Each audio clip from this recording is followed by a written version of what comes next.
Hello, magandang gabi po sa ating lahat. Lawrence Santa Ana po, ang ordinaryong tao.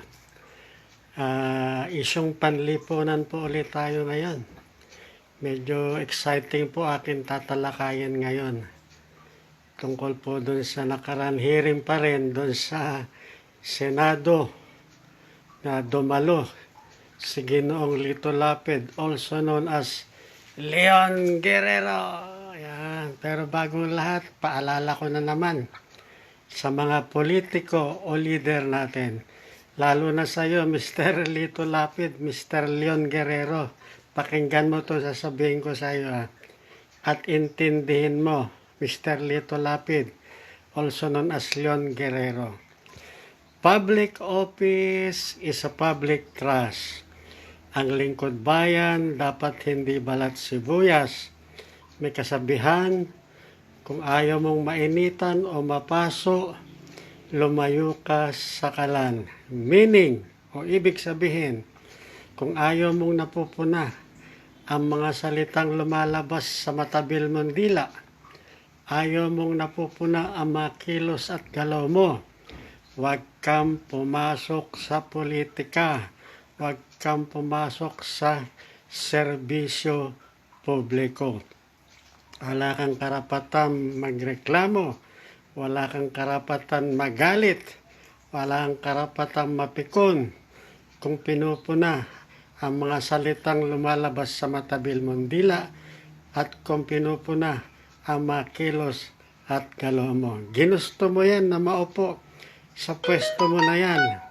Kaya wala kang karapatan magalit na tulad ng ginawa mo sa Senado sa hearing sa komite ni Senador Risa Hontiveros. Wala kang karapatan na pagalitan ang sino mang individual na tulad nung sinasabi mong vlogger na sinasabi mong meron siyang standing warrant of arrest na 6 pero hindi mo yata mo na inalam na mabuti kung totoo yung lumalabas sa matabil mong dila at kung totoo na siya may outstanding na kaso na libel at kung ilan ito. Yun po, Mr. Lito Lapid, Leon Guerrero, dapat hindi ka nagagalit sa Senado. Kung wala kang kinalaman sa Pogo operation sa Porac, na kung saan ka nakatira, lumaki, sabi mo saan ka pinanganak, dapat hindi ganun ang reaksyon mo. Dapat magalang ka pa rin. Hindi sabi mo, paliwanag mo, wala akong kinalaman yan. Di ba? Ganun lang. Tapos hinamon mo pa si Engineer Toto Kusing na kapag napatunayan niya na ikaw ay protector ng Pogo, magre-resign ka. Ngayon napanood ko siya, si Ginoong Engineer Toto Kusing. Meron daw siya mga ebidensya at nilabas nga niya na. Sinabi niya ebidensya niya. At pangalawa, kakasuhan ka daw niya sa paglabas sa Privacy Act, Data Privacy Act. Kasi siniwalat mo yung mga dapat mong isiniwalat na dapat pribadong record ni Ginoong Toto Kusing. Ngayon, Mr. Lito Lapid, nilabas na ni Toto Kusing yung ebidensya niya, magre-resign ka ba? Kung hindi na naman totoo yung sinasabi ni Toto Kusing na ebidensya niya, i-rebat mo yon. Pasinungalingan mo, sabi mong hindi totoo. Hindi totoo yung tax declaration na sinasabi ni Toto Kusing. Pangalawa, bakit ka ba dyan nandyan sa senador? Alam mo ba ang job description ng isang senador? Ang job description ng senador ay lumikha, gumawa ng isang makatotohanan, makabuluhang batas para sa kapakinabangan ng nakararaming naghihirap at nagugutom na mga ordinaryong tao. Anong batas na ba ang naipasa mo? Diba? Sayang yung pork barrel mo, sayang yung sweldo mong binabayad namin sa iyo. Kaming 113 million na taxpayer. hindi ka dumadalo sa mga Senate hearing. Oh, anong trabaho mo ginagawa mo dyan? Hindi ka ba nahihiya sa balat mo na ginagastusan ka ng gobyerno, wala kang ginagawa? Oh, tapos gusto mo pa uli magpa-re-elect sa 2025 election. Aba, sobrang kapal na yan. Hindi ka na kailangan sa Senado. Hindi ka na namin kailangan dyan sa Senado dahil wala ka naman nagagawang batas. Wala ka na ipapasang batas. Kung meron ka man ipasang batas, ano yung mga batas na yon? Para saan yon? Sino makikinabang sa mga batas na yon? Kung meron ka man ipasang batas. Kaya Mr. Lito Lapid, Mr. Leon Guerrero, magbitiw ka na bilang senador kasi sayang yung pera namin na isinusweldo sa iyo. O, nagmo-moonlighting ka pa, panay ang shooting mo sa TV. O, di ba?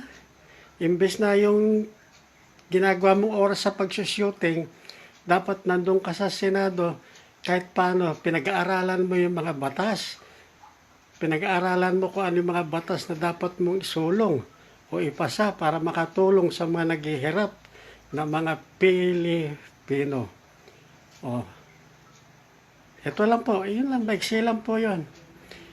Kasuhan mo si Engineer Toto Kausing.